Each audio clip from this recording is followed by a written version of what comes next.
ভোটের পরে তাকে খুঁজে পাওয়া যায় না, কোনো উন্নয়ন হয় না। আমি বলছি না, বলো কথাটা তৃণমূলেরাই বলছে। আমরা যাকে জিতিয়েছি তিনি আসে, তিনি তানার ভাগটা নিয়ে চলে যায়। আমরা দেখেছি, ভিডিওর মাধ্যমে দেখেছি। এই 294টা এমএলএর মধ্যে একটি মাত্র সংযুক্ত মোর্চার এমএলএ নওশাদ সিদ্দিকী বিধানসভা কাঁপিয়ে দিচ্ছে। হাড়োয়া বিধানসভার তৃণমূলের নেতারাই কি বলছে আবার, না আমরা বহিরাগত প্রার্থী নেব না, বহিরাগত প্রার্থীকে জিতিয়ে তাকে খুঁজে পাওয়া যায় না। কত রকমভাবে মিথ্যা প্রতিশ্রুতি দেয় মানুষকে। কখনো বলছে উন্নয়ন দেখে ভোট দেব। কী উন্নয়ন হয়েছে হাড়োয়ায় আমার দেখান তো। তারা যে মিথ্যাবাদী, মিথ্যা কথা বলছে, বাংলার মানুষ সেটা জানে। আর বিশেষ করে এই হাড়োয়া বিধানসভার মানুষ তো আরও জেনে গেছে। এই বাংলায় কিছু একটা জ্বলছে, এই বাংলায় কিছু একটা চলছে। দফায় দফায় উত্তপ্ত হচ্ছে গোটা বাংলা। সেই বাংলার খবরে চোখ রাখবে পাবলিক বাংলা। এই বাংলায় হচ্ছেটা কি, চোখে চোখ রেখে প্রশ্ন করব।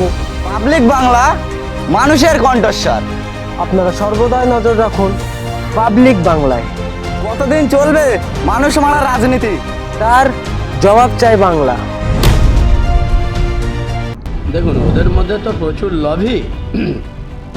এই হাড়োয়ার পুনর্বাচনে আমরা আপনাদের মানে সোশ্যাল মিডিয়ার মাধ্যমে দেখলাম পোস্টার পড়েছে যে হাড়োয়ার ভূমিপুত্র চাই, বাইরের মানুষকে আমরা প্রার্থী করব না, বাইরের মানুষ প্রার্থী হলে ভোটের পরে তাকে খুঁজে পাওয়া যায় না, কোনো উন্নয়ন হয় না।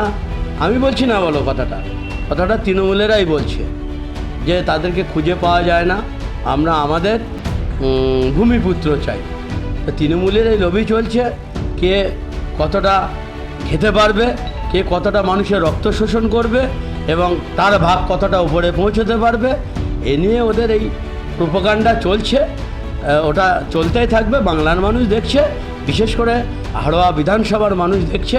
আমরা এই হাড়োয়া উপনির্বাচনে হাড়োয়া বাসীদেরকে জাতি ধর্ম বর্ণ নির্বিশেষে সকলের কাছে আমি আপনাদের মাধ্যমে আহ্বান জানাচ্ছি। আপনারা এখনও জানতে পারছেন তৃণমূলেরাই বলছে, হাড়োয়া বিধানসভার তৃণমূলের কর্মীরাই বলছে যে বাইরের প্রার্থী নেব না, বাইরের প্রার্থীকে জিতিয়ে তাকে আমরা আর পাই না, তার উন্নয়ন বলে কিছু হয় না। হাড়োয়ারই একটা নেতা বলেছিল, আমি দেখেছিলাম যে আমরা যাকে জিতিয়েছি তিনি আসে, তিনি তানার ভাগটা নিয়ে চলে যায়। আমরা দেখেছি, ভিডিওর মাধ্যমে দেখেছি। এই সমস্ত কাজ কারবার চলছে। হাড়োয়ায় কতটা উন্নয়ন হয় জানি।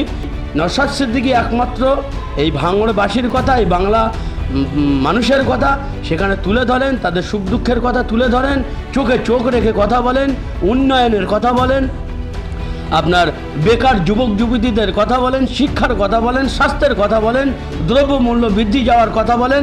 কিন্তু তাহানাকে সাথ দেওয়ার জন্যে, এই টেবিল চাপড়ানোর জন্য, আমি বললাম তো হাড়োয়ার মানুষ কারা বলছে, তৃণমূল কর্মীরা বলছে, তৃণমূল নেতারা বলছে।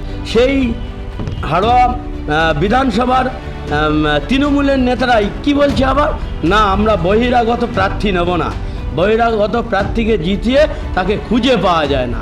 এবং এই হাড়োয়ার এমনও নেতা আছে, আমি নাম করছি না, তিনি প্রকাশ্যে বলেছেন যে উনি আসে, জেতার পরে উনি আসে, উনি ওনার ভাগটা নিয়ে চলে যায়, কোনো উন্নয়ন হয় না। তাহলে তাদের মুখে করকম কথা পাচ্ছেন বলুন? তাহলে এই তাদের যে দ্বিচারিতা, তাদের যে দুরকম কথা, হাড়োয়া বিধানসভার মানুষ সবাই জানে যে তারা কত রকম কথা বলে, কত রকমভাবে মিথ্যা প্রতিশ্রুতি দেয় মানুষকে।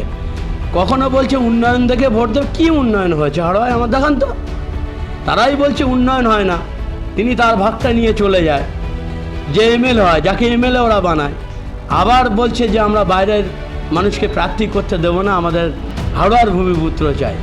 তাহলে তাদেরকে স্যাটিসফাইড হতে বলুন। কারণ তারা যে মিথ্যাবাদী, মিথ্যা কথা বলছে, বাংলার মানুষ সেটা জানে। আর বিশেষ করে এই হাড়োয়া বিধানসভার মানুষ তো আরও জেনে গেছে। আজকে মমতা বন্দ্যোপাধ্যায় নাজেহাল হয়ে যাচ্ছে, কারণ তার প্রশ্নের উত্তর দিতে পারে না। বাংলায় যে আরও যে এমএলএগুলো আছে, এই নওশাদ সিদ্দিকীর কথার উত্তর দিতে পারে না। তারা মানে কি বলবো, একজন তো মানে বারুইপুরের যে ভবদা, তিনি কি বলছে যে নওশাদ আমাদের সামনে বসে বিধানসভায় বসে, সে প্রত্যেকটা মুহূর্তে মমতা বন্দ্যোপাধ্যায়কে গালি দেয়, শুভেন্দুকে গালি দেয় না। আপনি বলুন তো, নওশাদ সিদ্দিকের মুখের ভাষা কোনোদিন খারাপ পেয়েছেন? কোনো মিডিয়া বলতে পারবে? কেউ বলতে পারবে? একটা প্রুফ দেখাতে পারবে?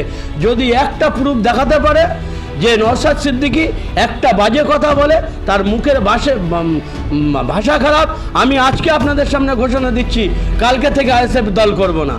নওশাদ সিদ্দিকী সম্পর্কে ভবদা জানে না নওশাদ সিদ্দিকী কোন ফ্যামিলির ছেলে। নওশাদ সিদ্দিকী কোনো হেদো ফেদো ফ্যামিলির ছেলে নয়, ভবদার মতো উড়নচণ্ডী মার্কা এমএলএ নয়। নওশাদ সিদ্দিকী হচ্ছে একজন কি বলবো, স্বাধীনতা সংগ্রামী ঘরের ছেলে, একটা ভদ্র ছেলে। তিনি যখন ভাঙড়বাসীর যুবক যুবতীদের কাজের কথা, কর্মসংস্থানের কথা তুলে ধরে, ভবদার মনে হয় ওটা গাল দিচ্ছে। তিনি যখন ভাঙড়ে একটা কোল্ড স্টোরের কথা বলে, চাষিভিত্তিক এলাকা, ভবদার মনে হয় ওটা গাল দিচ্ছে।